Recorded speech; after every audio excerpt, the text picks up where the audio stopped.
जय श्री सीताराम महाराज जी, सादर प्रणाम। एक श्रोता का प्रश्न आया है, अद्भुत प्रश्न है यह।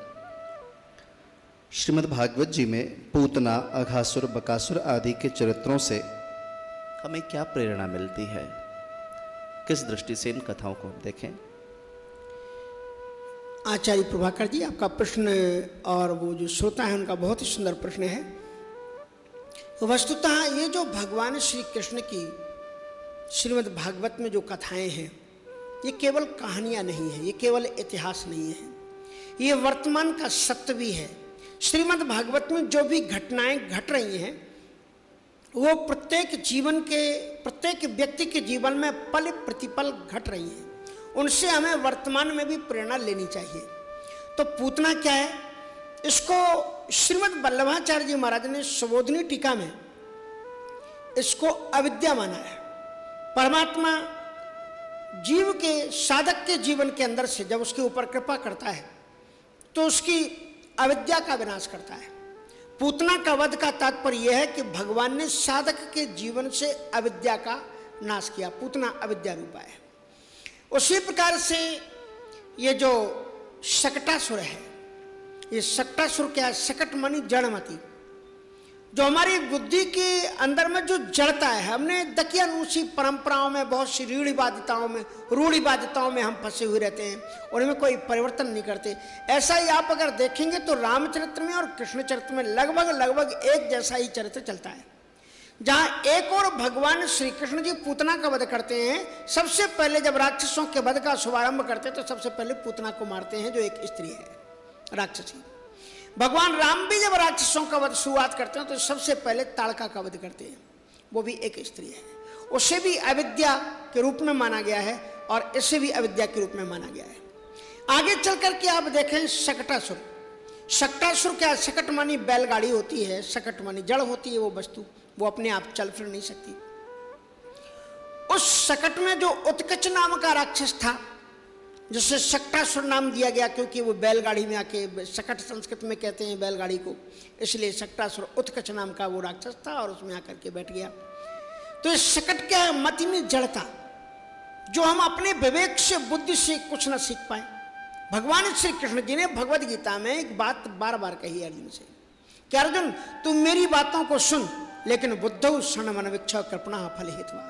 तू अपने बुद्धि के भी दरवाजे खुला रख, अपने गुरु की बात सुनो, विद्वानों की बात को सुनो, लेकिन अपने भी बुद्धि के दरवाजे बंद मत कर दो। उसमें चैतन्यता बनाए रखो। जो उपयुक्त बात हो उसको स्वीकार करो, अनुपयुक्त बात लगती हो तो आपको प्रश्न करो, समझ में ना आए तो उसका पालन मत करो। इसलिए जड़ता है परंपरावादी रूप से किसी चीज का परिपालन करना। तो इस प्रकार से आप देखोगे कि भगवान राम और कृष्ण दोनों ही महापुरुषों ने काम किया है कि जड़ता की परंपरा को तोड़ा है। भगवान कृष्ण ने क्या किया? जो सदियों से चली आ रही इंद्र के पूजन की परंपरा थी उसे समाप्त किया और श्री गिरिराज जी की पूजा की स्थापना की। जड़ता को रोका। वृक्षों को काट रहे हैं, पहाड़ों को फोड़ रहे हैं और पूजा कर रहे हैं ऊपर किसी देवता की। तो भगवान श्री कृष्ण जी एक नई स्थापना करते हैं। भगवान राम क्या करते हैं कि जिन इतने बड़े पढ़े लिखे और इतने बड़े दीर्घजीवी और तपस्वी महात्मा गौतम ने जिस अहल्या का परित्याग कर दिया था, भगवान श्री राम ने समझाया कि दुनिया में ऐसा कौन सा माई का लाल है जो अपनी छाती को ठोक करके कह दे कि मैंने कभी गलती नहीं की। भगवान श्री राम जी ने कहा, जाने अनजाने में गलती सभी से होती है, इसलिए महापुरुष वो है जो गलतियों को क्षमा करके उसे स्वीकार कर ले और फिर वो अहल्या को पावनता दिलाते हैं। ये शकटासुर का वध है। शकटासुर मानी जड़मती का विनाश। और तीसरा जो आपने राक्षस का नाम लिया वो है अघासुर। अघासुर का तात्पर्य क्या है? ये अघ है। अघ मानी पाप, प्रत्यक्ष पाप। इस प्रत्यक्ष, और इसलिए ब्रह्मा जी को उस पर विश्वास नहीं हुआ कि भाई अघासुर को तो कोई, पाप को तो कोई नष्ट ही नहीं कर सकता है, क्योंकि बिना पाप का अवश्य में भोक्तव्यम कृतम कर्म शुभाशुभम, जो हम कर्म करते हैं शुभ अशुभ उसका परिणाम तो भोगना ही पड़ता है। लेकिन श्रीमद् भागवत का देवता ऐसा है जो सच्चिदानंद रूपाय विश्वोत्पत्त्यादि हेतवे तापत्रय विनाशाय। श्रीमद् भागवत के इस श्लोक में पापत्रय विनाशाय की बात नहीं की, तापत्रय विनाशाय, फल निवृत्ति की बात नहीं की, साधन निवृत्ति की बात नहीं की, फल निवृत्ति की बात की। क्योंकि हम जो साधन करते हैं उसका ही तो फल पाप के रूप में हमारे जीवन में आता है। तो साधन क्या है? पाप। और उसका फल क्या है? ताप। यहां पर फल निवृत्ति की बात, साधन निवृत्ति की बात नहीं की गई कि हमने जो पाप किया, पाप तो हम कर चुके, अब पाप का जो आने वाला ताप है वो ताप हमें ना मिले। तो वो कौन देवता है? वो है भगवान श्री कृष्ण जी। तापत्रय विनाशाय, तापत्रय विनाशाय श्री कृष्णाय वयम नमः। तो इस प्रकार से अघासुर को ब्रह्मा जी ने जब खुद अपने आंखों से मरा हुआ देखा तब उनके आश्चर्यचकित रह गए और फिर वो आगे की लीला आप जानते हैं।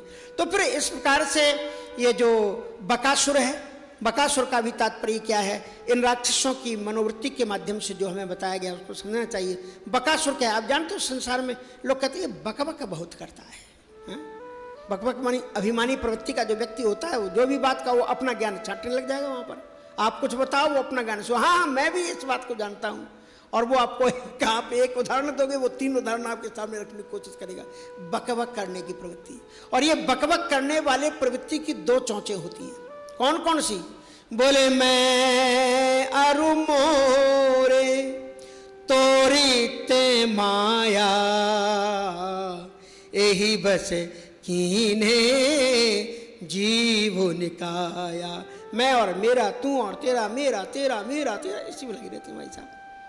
भगवान कृष्ण जी ने क्या किया? एक चोंच को नीचे से दबाया पांव से, और एक चोंच को हाथ से पकड़ा और बीच से चीर दिया, अभिमान का खंडित कर दिया। बकासुर का सीधा सा तात्पर्य अभिमानमयी वृत्ति। और श्रीमद् वल्लभाचार्य जी महाराज कहते हैं जब तक व्यक्ति के जीवन में अभिमान बैठा हुआ है परमात्मा की प्राप्ति संभव नहीं है। इस प्रकार से श्रीमद् भागवत में भगवान कृष्ण के द्वारा जो जो दैत्य मारे गए हैं वो हमारे अंदर में बैठे हुए विकार और वृत्तियां हैं। उन्हीं विकार वृत्तियों रूपी राक्षसों को जब तक हम भगवान कृष्ण की कृपा से समाप्त नहीं कर लेते तब तक हमारे अंदर में बैठे हुए परमात्मा का हम साक्षात्कार नहीं कर सकते। जय श्री कृष्ण।